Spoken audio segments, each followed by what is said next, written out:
Welcome to this lesson on deflation risks. While falling prices might sound appealing at first, persistent deflation can be extremely damaging to an economy. Understanding why deflation is dangerous is crucial for grasping how economies function and why central banks work so hard to prevent it. Let's explore the hidden dangers of falling prices and why economists consider deflation one of the most serious economic threats. Deflation is a sustained decrease in the general price level of goods and services across the economy. This means that over time, the same amount of money can buy more products than before.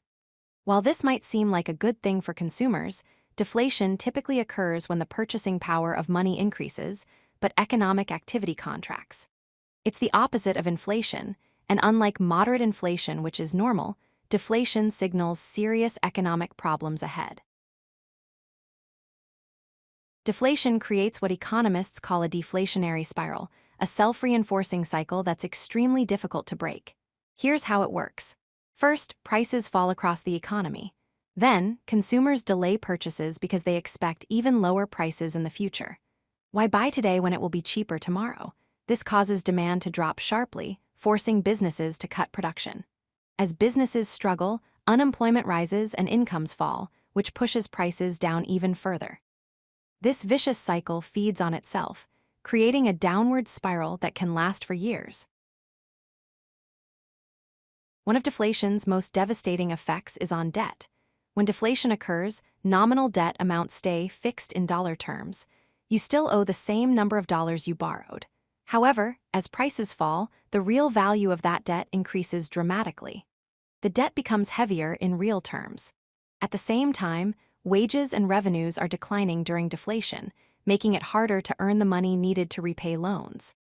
This combination leads to widespread defaults and bankruptcies, both for individuals and businesses, which further damages the economy. Deflation hits businesses particularly hard in three major ways. First, falling revenues occur because lower prices mean reduced income even if they sell the same volume of products. Second, companies are forced into aggressive cost cutting, which means reducing their workforce and slashing expenses just to survive. Third, businesses freeze investment in new projects, expansion plans, and innovation because the economic outlook is so uncertain. When companies stop investing in the future, economic growth stalls, unemployment rises, and the entire economy suffers long-term consequences.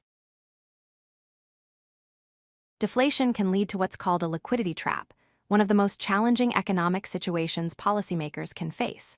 When interest rates hit zero or near zero levels, central banks lose their primary tool to stimulate the economy. They can't lower rates any further. Even more troubling, even with essentially free money available through ultra-low interest rates, consumers and businesses continue to hoard cash. They expect further price declines, so they refuse to spend or invest. This makes monetary policy completely ineffective, leaving policymakers with very few options to restart economic growth.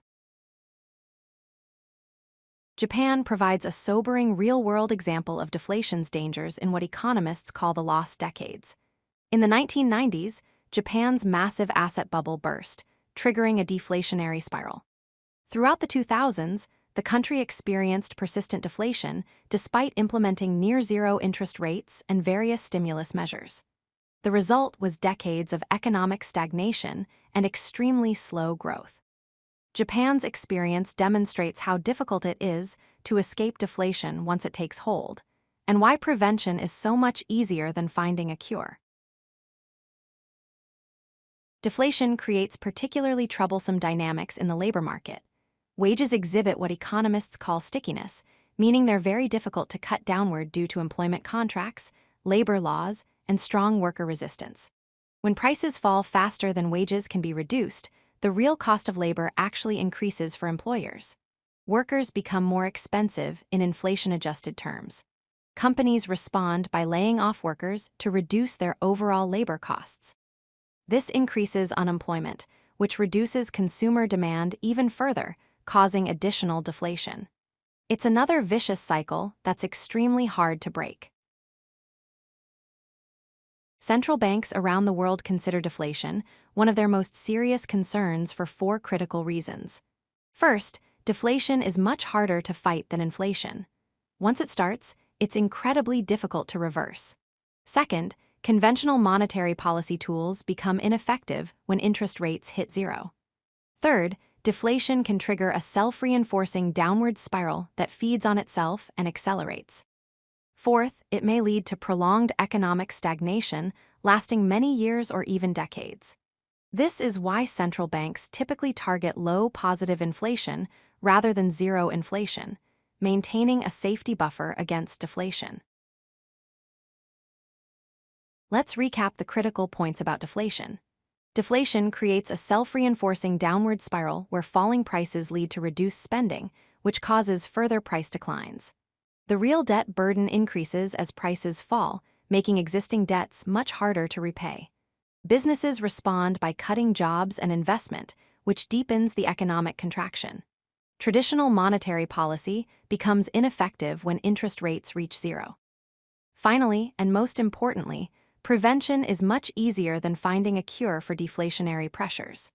This is why central banks work proactively to maintain stable, moderate inflation and avoid deflation at all costs.